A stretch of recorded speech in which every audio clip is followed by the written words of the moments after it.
On episode 198 of the 40 Plus Fitness podcast, we meet Dr. Richard Furman and discuss his book, Your Cholesterol Matters. You can find the show notes for this episode at 40plusfitnesspodcast.com/198. Have you decided you're ready to make a change? To reclaim your health and fitness? The 40 Plus Fitness podcast is here for you. I'm your host, Alan Meisner. I'm an NSAM certified personal trainer with a specialization in corrective exercise and fitness nutrition. Let me be your coach as you find your way on your health and fitness journey. All right, let's go. Dr. Richard Furman spent over 30 years as a vascular surgeon. Furman is a past president of the North Carolina chapter of American College of Surgeons, past president of the North Carolina Surgical Society, and a two-term governor of the American College of Surgeons. He is the co-founder of World Medical Mission, a medical arm of the Samaritan Purse, and is a member of the board of Samaritan's Purse. He lives in Boone, North Carolina. Furman, welcome to 40 Plus Fitness. Well, it's good to be here with you, Alan. You know, I really, when I saw the title of your book, Cholesterol, I haven't had anyone on talking about cholesterol in a few episodes, several episodes. So I thought it was a good time to kind of get back into that discussion because it comes up in a lot of different things. There's a lot of headlines. There's, it's, and I think the headlines sometimes just make it a little easy to get confused. And we hear terms like standard of care and, all the medicines and, this is good for you, that's not. So what I wanted to do is just kind of have that conversation with you to get people started on the education. But before we really dive into it, what I really wanted to get into is there's a statement you have in this book that just, as I read it, it was one of those things that's like, this is a quote I need to put on something and send to everybody I know, because this one quote I think is seminal in understanding what you're doing to your body and what you're doing to your health. And it reads like this. It's, fix this statement in your mind. The course you are on today determines your destination. Right. Well, that is so true. And it's just it's something that if you think about it a little bit, you'll realize if you're on the road toward Atlanta and you're on the interstate, that's where you're headed. That's where you're going to end up. If you wanted to go to Birmingham, you better change courses. And that's why I wrote Your Cholesterol Matters, is that I'm a retired surgeon. I did vascular surgery all my life. I would take out plaques out of patients' carotid arteries. These are the two big arteries on the side of your neck that feed the brain. They'd have a stroke or something. I take their plaques out and feel like, they're getting good blood flow now. Now they're okay. But for years and years, I didn't realize that I needed to sit down and talk with those patients and explain your cholesterol is what's causing these plaques. And only the past several years, I thought I ought to study the medical literature and translate that where the average person, non-medical person, can understand it and explain to them what is causing the problem that kills over half of Americans, and that's heart attacks and strokes. And when you think about it, Alan, you've got to have good blood flow throughout your body. You've got to have good blood flow through those arteries going to your heart, through the arteries going to your brain. And it all centers down on what I call the lethal LDL cholesterol, the LDL cholesterol that's in our blood. What causes this to be elevated? And we can get into that in a few minutes. Yeah. But that's the main thing, is that I want to get across that if you're on the wrong course, if you're not doing something about it, I can guarantee you, if you live in America, the way you eat, what we weigh, 2/3 of Americans are either overweight or obese. We're on the wrong road. And the one point I'd put a star by, just like you put a star by that statement, I would like to say that your aging process is upon the health of your arteries. And the more you know about all of this, easier and easier it's going to come to be able to do the lifestyles it's going to give you extra years. We said 7 to 12 years doing the right lifestyles, but I could care less about the extra years. I'm talking about quality of your life during those years. Yeah, it's interesting. One of the company I worked for, our CEO had a heart incident, and my boss had a heart incident, and these are men that are in their 50s, and I'm thinking, but the interesting thing is it kind of took that episode. They were fortunate enough to make it past that episode, and not everybody's that fortunate. They were fortunate enough to make it past that episode. So now I think they've changed their lifestyles substantially. And I'm glad for that, because they're both really, really nice men. And I don't want anything to happen for them that, like that. But it's, a lot of us are not going to get that opportunity to decide after, a heart attack that we're going to change, because that first heart attack many times is the last heart attack, because you don't live past that episode. So I do think it's very important for folks to think about the path that they're on. And so we are going to get into some practical things here. But before we kind of go down that path, one of the things I wanted to kind of do, and I think people know this, but it's always, I think, worth taking that step back and saying, okay, let's define what cholesterol is. And when we're talking about LDL and HDL, what exactly does that mean? And then, kind of go by what the numbers, they say there's ranges that you should kind of be shooting for with those, and just kind of lay that out for us, if you don't mind. Okay, we'll get right into that. I just want your two friends that just had the heart attacks, most people don't realize that within the first year after a heart attack, 20% are going to die. Within 5 years, 35% of them will die. So you get this book, give it to your friends, because they can stop that blockage process in the tracks. Well, I can tell you, both of them have lost about 20 pounds since then, and yeah, both of them have changed their lifestyle. So I think their doctors have, and their friends and others around them have advised them properly. And like I said, both of them are much healthier today and living much healthier today than they were beforehand. So I think they've got it. But yeah, this is not a bad gift to give a friend that's struggling with this. Anybody that that's had a stent put in their heart or has had a heart attack, be one of the best gifts you could give them, especially in the new year, which could change their whole path. But anyway, back to your question about cholesterol. We get our reports back from the doctor, and he says your cholesterol is high. Well, they put you on a statin, put on a drug to lower the cholesterol. And you need to realize that what he's talking about is your total cholesterol. Most of that total is made up of that lethal LDL cholesterol. And I say lethal so you can remember the LDL cholesterol. These are like little splinters that get in. The LDL cholesterol is in your blood, floating around in your bloodstream. And think of them as little splinters that get into the walls of your artery.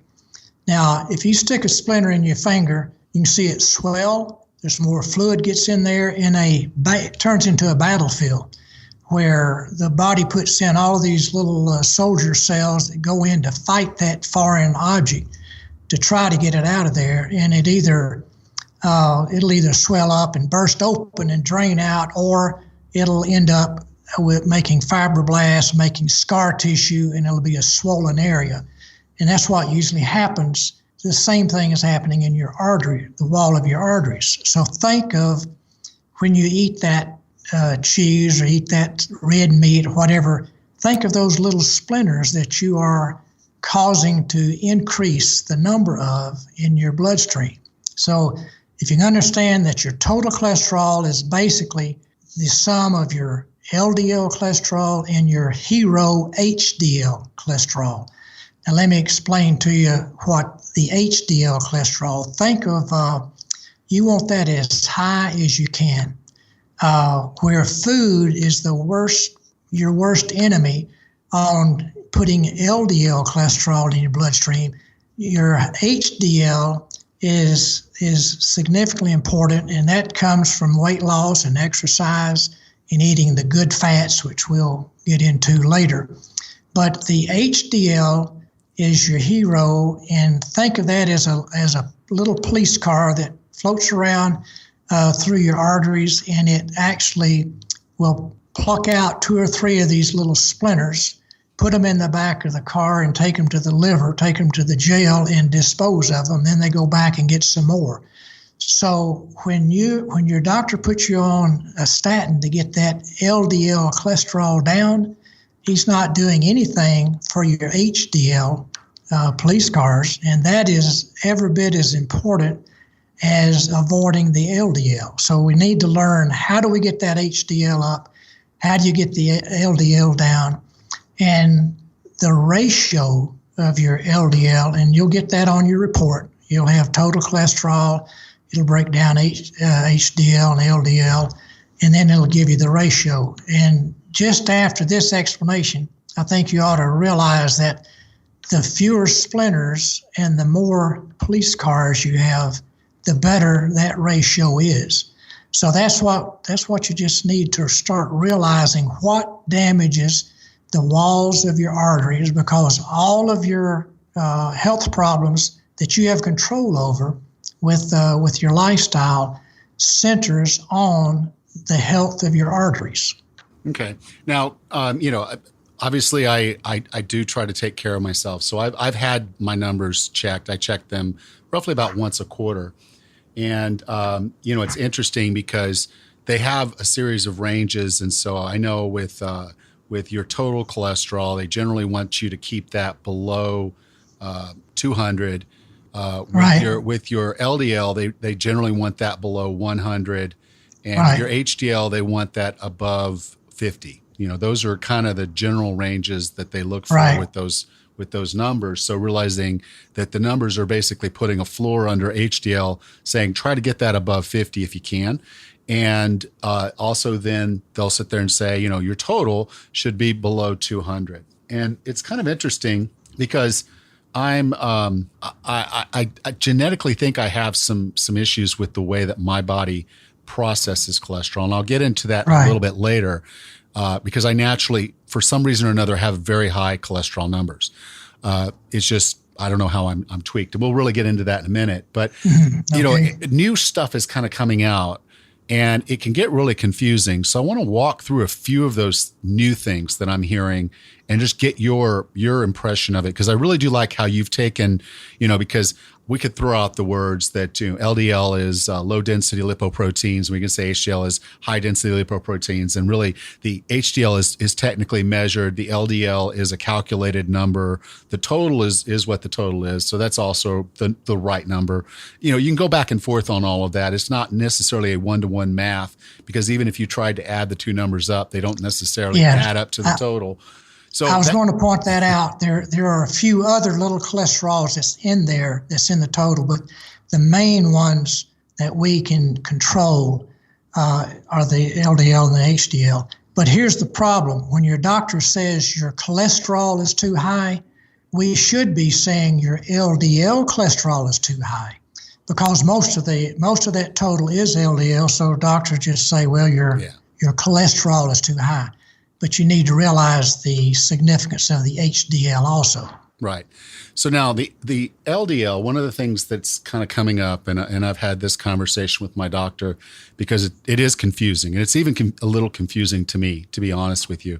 LDL, the low density lipoprotein, to throw out the little geeky terms, is not just one thing. There's different types of LDL. Right. And so they can actually, and it costs a good bit of money. I can tell you, I paid to have this done.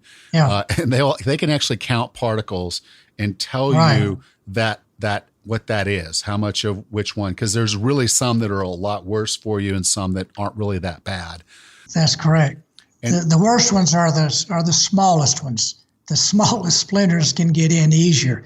And if you get that extra test you're talking about, they usually do an additional 4. They break that LDL down into 4. Yeah. But go into what you're saying, but that's that's still they're all bad, but there are some that are worse than others. Okay. Now, I'm going to go ahead and share a few of my numbers. And the only reason I want to do that is in the book, you put a ratio in there, and I really like that ratio because you take your total and you divide it by your HDL. Right. And in your calculations, what you say is if you take your total cholesterol and you divide it by your HDL. So let's say in a number set, we would say in a perfect world, you would have maybe, let's just say your total is 200 and your HDL is 50, you would have a ratio of 4. So if you've kind of met those minimum or top standards, so the floor and the roof. So they say your total, you should try to keep below 200.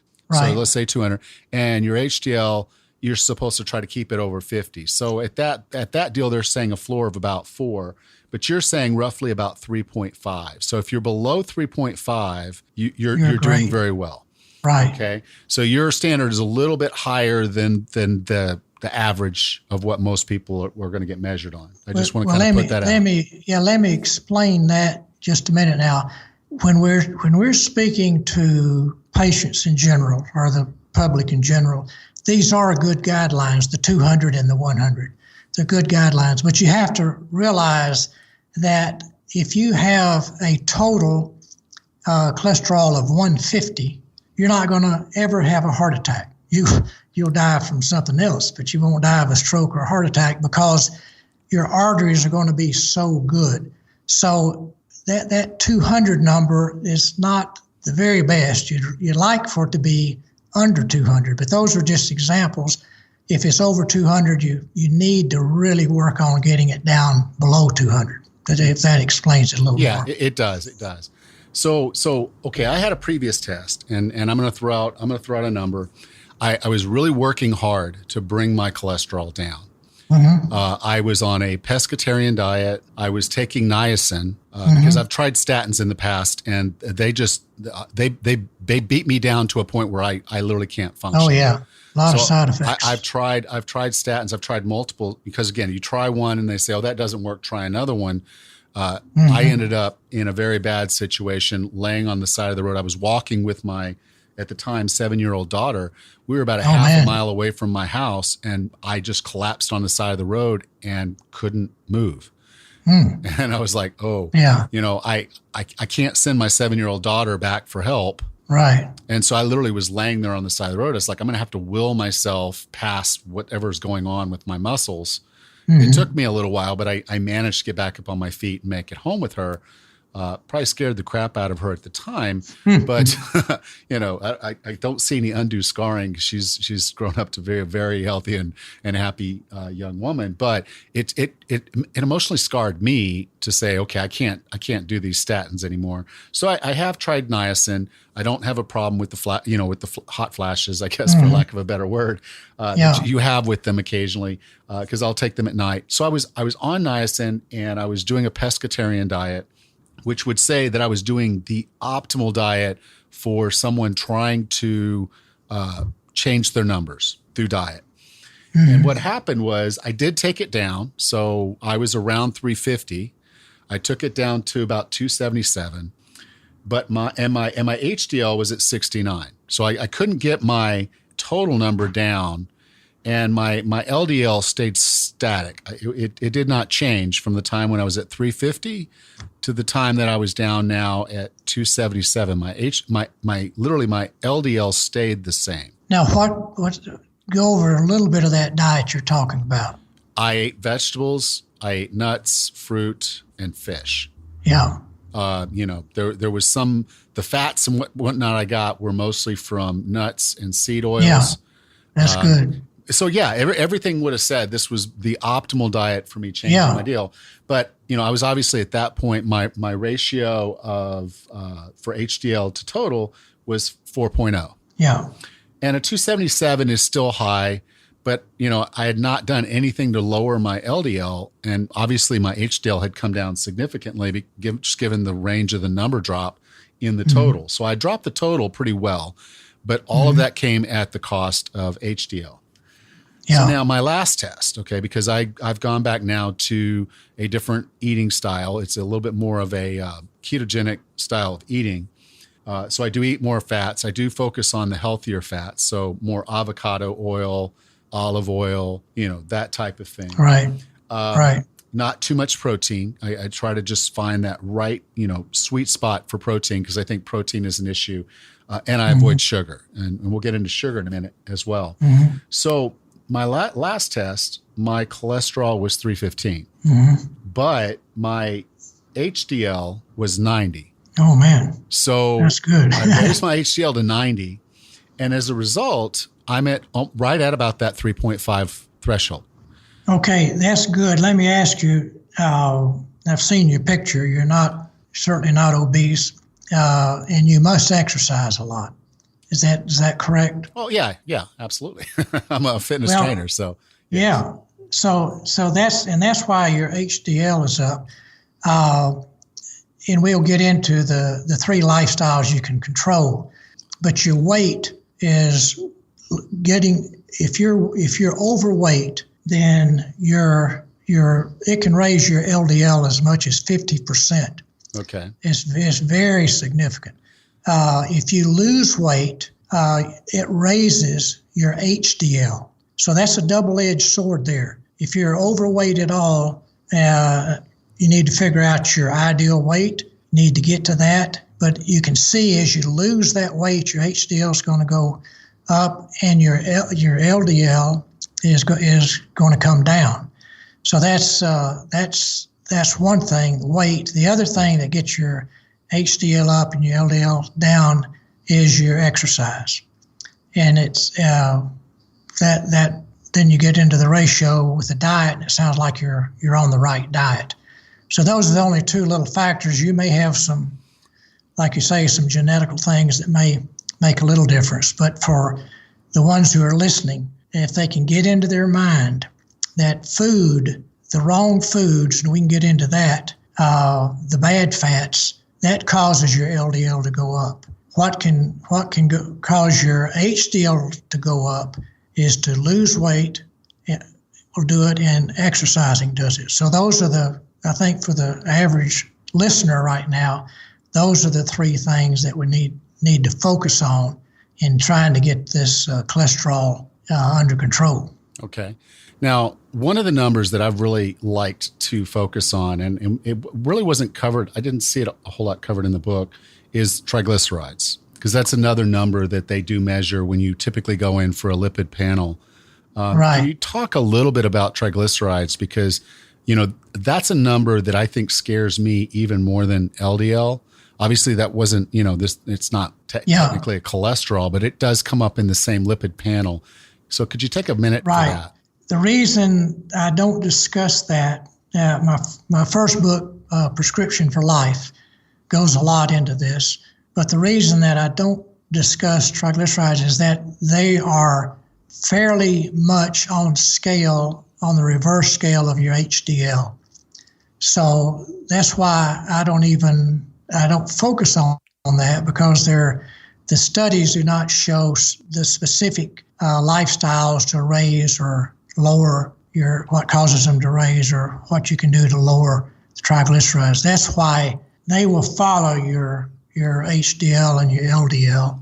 Well, these are things that there's a lot written on of how to control them. And now you're saying they'll follow them. I mean, in inverse or the same way? Yeah. Inverse. Okay, yeah. Because, the last test I had, my triglycerides were 55. And so, my ratio of HDL being at 90 and triglycerides being at 55, I think is phenomenal. Yeah. From a health perspective, I couldn't be happier with those numbers. Now, as a standard doctor sees the 315 of the total cholesterol, and they lose their minds. Well, just like I said, most doctors would tell you your cholesterol is high, but they don't explain the difference in the significance of the other part of that total cholesterol being your HDL. So that's what's really saving you. Okay. Now you did have a sentence, I mean, maybe a paragraph in the book that I saw, and it's like it talked about sugar and how sugar affects cholesterol. But it was a single paragraph, almost. I literally want to say it, just a paragraph. Now, a lot of the literature I'm reading now, because you do get into Alzheimer's disease and you get into some other things, because they do seem, the cardiovascular risk, the cancer risk, the dementia and Alzheimer's. There's some corollaries in the types and when people get these things and what's going on in our body and what's causing them. Exactly. I've even heard people use the term and say this, that they probably at some point may call Alzheimer's the diabetes type 3 due to the relationship to sugar intake. So could you take a minute to kind of go through that? Yeah, I tell you, Alan, what you've just asked is a great insight question that very, very few people understand or realize. And they'll have books written on, it's not the fat, it's the sugar. And Alzheimer's with diabetes. Let me try to explain that. We'll look at three things. One is the bad fats, one is the sugar, and one is the good fat.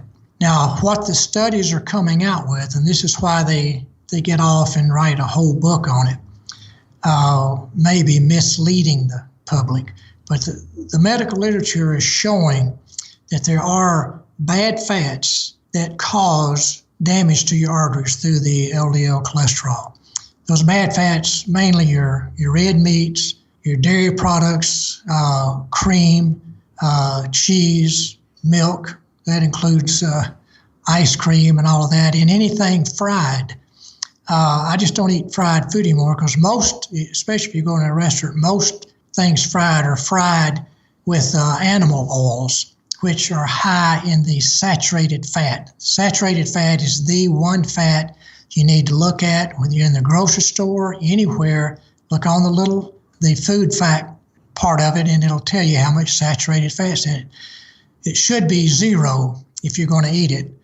We allow 0.5 grams in that, but just think of that as the bad fat, the red meat, the cheese, the butter, the fried foods, and look at the good fat as being, and this is easier to remember, just think of fish, nuts, and olives or olive oil. So if you're going to use olive oil or canola oil, those are the good fats.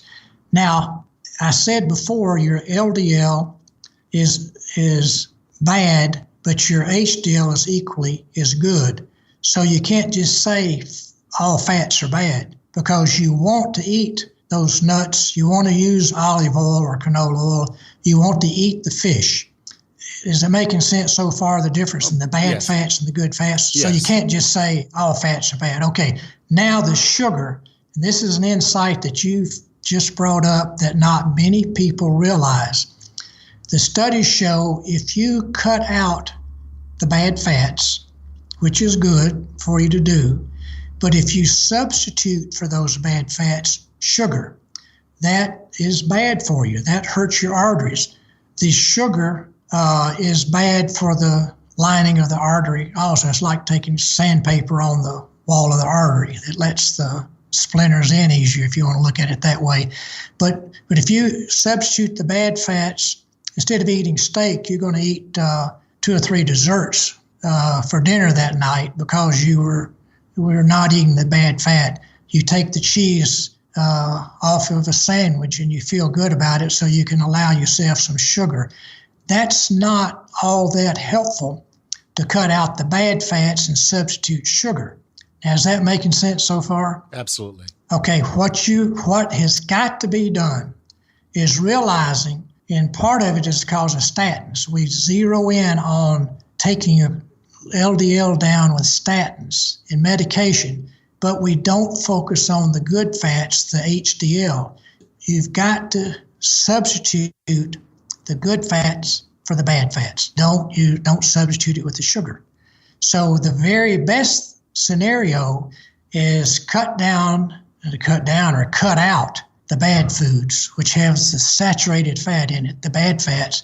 And instead of that, you substitute the good foods. If I go into a restaurant now and order something, if they have salmon on the menu, I get that. Usually a salad with salmon on it, or an entree or whatever, or fish. I would never eat another steak in its place, or a hamburger. I'll eat fish, or right under fish is grilled chicken. But you need to learn what has the good fats in it and what has the bad fats. Now just think of this a minute. The bad fats called saturated fat. The good fats are the mono unsaturated fats and the poly unsaturated fats. So I hope I've explained that problem with trying to focus on the sugar.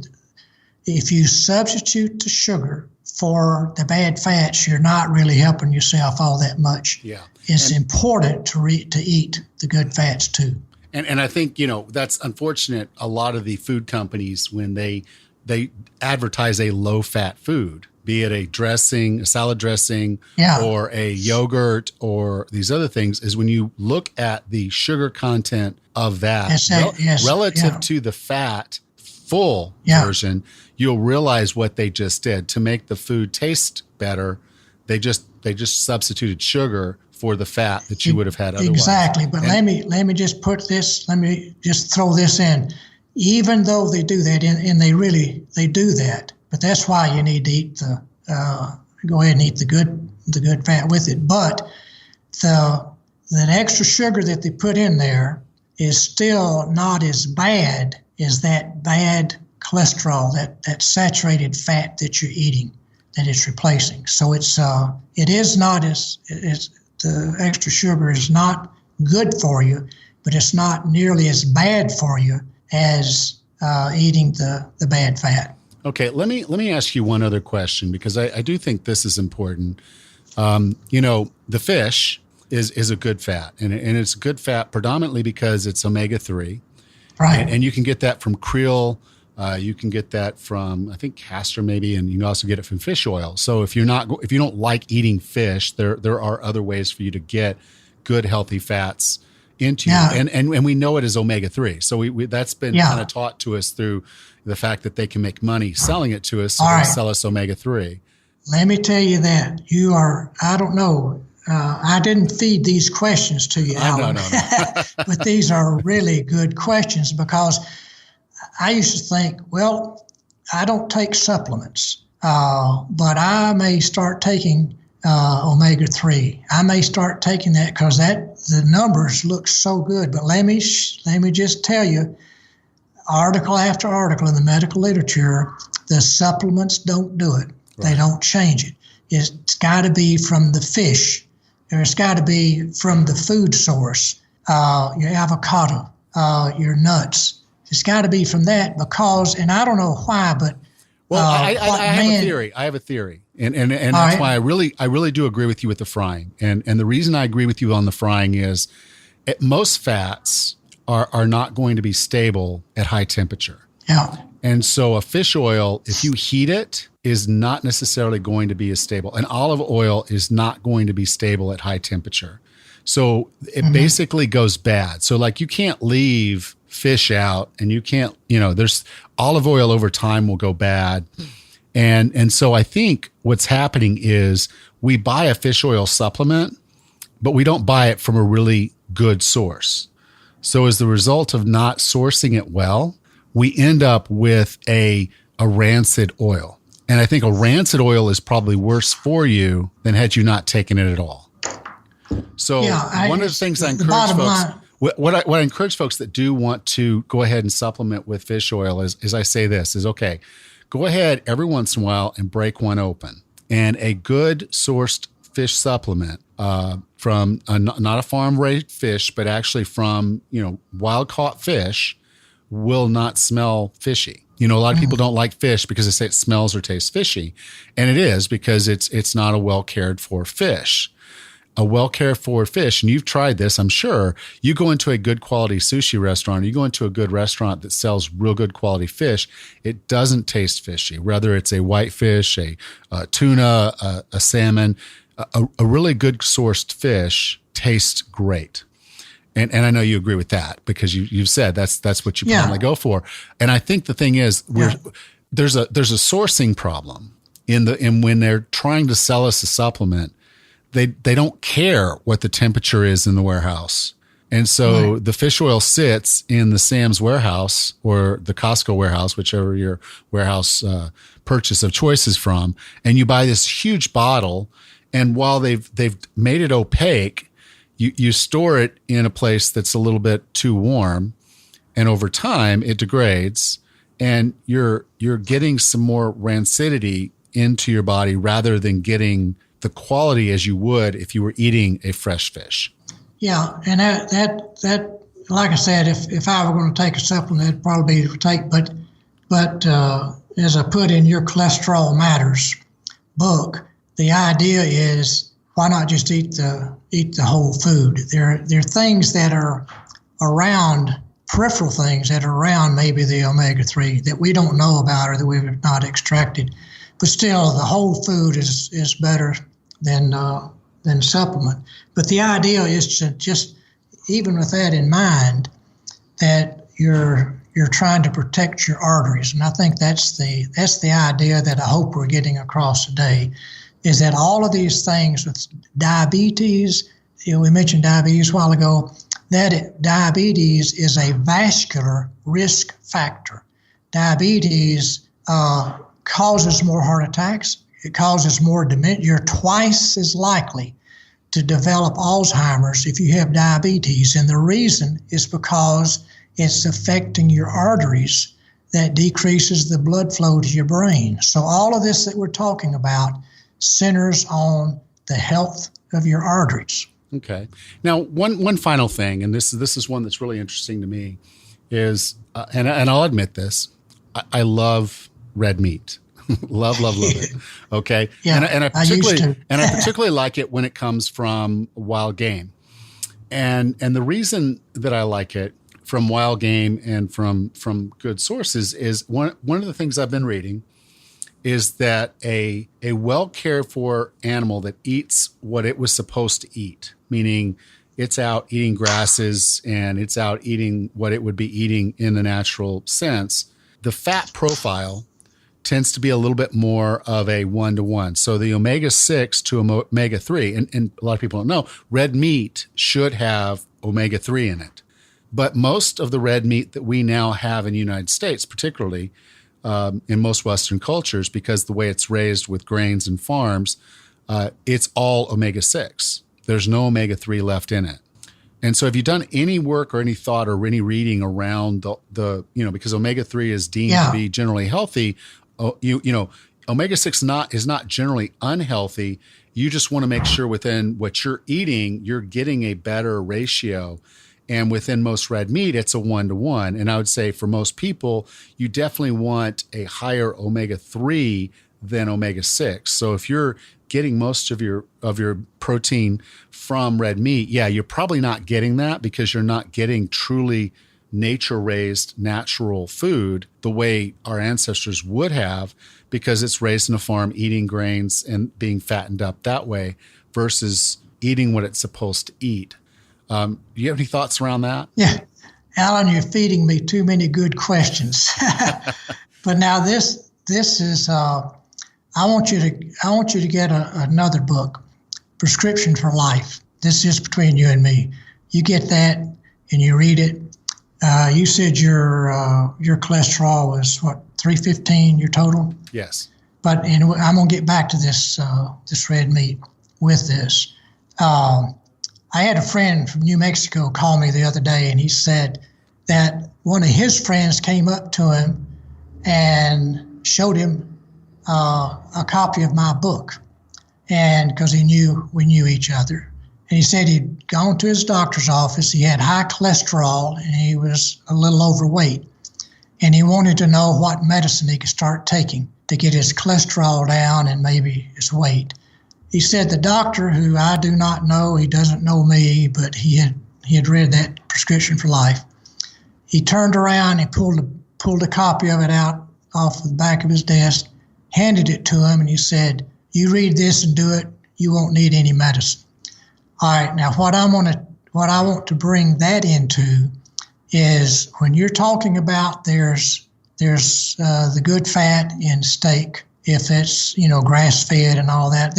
There is some, but you got to put that on a scale, and you got to look at how much damage is being caused by the saturated fat in that red meat, in that steak. And if you were my patient, or if I had a cholesterol of 315, I would inform you to not eat one more bite of red meat, no matter what kind it was.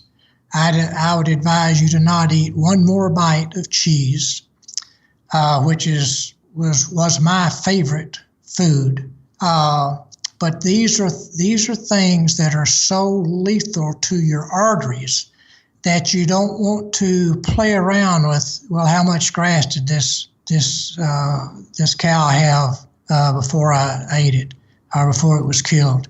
There are things that are a danger to you, and I think as you read and study what the medical literature says about this, it'll get easier and easier to where there are some foods you just will quit eating.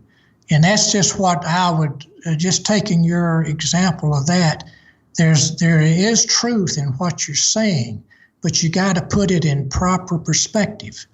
And you got to, if with a LDL as high as yours, I wouldn't touch it. There are certain foods I would not touch. I'll give you one. I know we're getting short on time. I'll give you one quick example. There was a football coach every Wednesday night during football season. We have a campfire out at my house around a pond. All the coaches come, have a little devotional time. After it's over one night, he pulled me over. Now, 315, I've never heard of a total that high, but his was right up there near the 300 mark. I hadn't seen that in my practice. And his father had had a heart attack when he was 55. And this young coach was asking me, he had 2 children. He said, I want to be around for my children. He said, my doctor just gave me a prescription for a statin. He said, what can I do? So I said, let's do these 3 things. I said, you're at normal weight, you're good weight, you exercise. Those coaches run every day at lunch. I said, so that only leaves one lifestyle. Your lifestyle of exercise is good. Your lifestyle of being at an ideal weight is good. So that just leaves the third one, that's food. It's got to be your food that's causing that LDL. And I said, let's do this. And I gave him the list of foods to avoid. Red meat was one of them. The cheese was one. No cream. He liked ice cream. No cream. Nothing fried. And I said, we'll try that for 1 month, and we'll get it again. I said, you talk to your doctor and make sure it's okay with him, but let's try this change, and let's see what it is. In a month's time, his total cholesterol was 197. And the coaches the next week, they said, what did you tell him last week? He said, we can't get him to eat one French fry. So what you say about different, grass-fed beef, different things, again, the same discussion with low-fat cheese. Well, what about low-fat cheese? I tell you, Alan, the more you learn what that saturated fat is doing to the walls of your arteries, it'll get where you're just walking around since it's going to be, hey, I don't want that anymore. Cheese used to be my favorite food, my very favorite food. All my patients brought me cheese balls, all kinds of cheese at Christmas time. They put it on, fill up the table. And I read one article that talked about that cheese was the one food in America that we get more saturated fat from than any other food. And that's because they put it on everything. And I thought, now, here I am, I'm taking out plaque from carotid arteries. I'm holding it in my hand, the pieces of plaque. And cheese is the one food that's causing more of that than any other food. I decided that one day, hey, I'm not going to eat any more cheese. And I haven't. And the next Christmas, my patient still brought me the cheese. I took all the cheese, I put it in the kitchen. I got all the nurses, I got our employees, ladies in there, and I said, you should not eat this, but y'all can have it because I'm not going to eat it. Took about 5 minutes for it all to be gone, Alan. But but anyway, I think the more you learn of what it's doing, you're going to change. You're going to change your lifestyles. Okay, and that's why I really like your book, because it in just almost plain English kind of gives us that baseline of let's figure some of this stuff out, and let's not get lost in the terminology of all this and in the complexity of all this. Let's just look at some basic rules. You give us 3 lifestyle change things that we can do to change the trajectory of our health. And so I really do appreciate that, Dr. Furman. If someone wanted to get in touch with you, where would you like for me to send them? Well, my email is dfurman@samaritan.org. Okay. That's probably be the simplest way to get in touch. And the book is available on Amazon. And so I'll have links in the show notes. This is going to be episode 198, and it will be, so you can find the show notes for that at 40plusfitnesspodcast.com/198. So Dr. Furman, thank you so much for taking time today. I really do appreciate having this conversation. Well, you're certainly welcome. And Alan, I want you, if you will try what I talked to that coach about, email me when you get down to, let's just say 225 on your total cholesterol. I would really like to know. But I think you can do it. I appreciate that. Thank you. Okay, thank you.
I hope you took something valuable out of my discussion with Dr. Furman. And if you did, would you please share this episode with friends and family? Next time on the 40 Plus Fitness podcast, we meet Dr. Anna Lemke and discuss her book, Drug Dealer MD. Until then, have a happy and healthy day.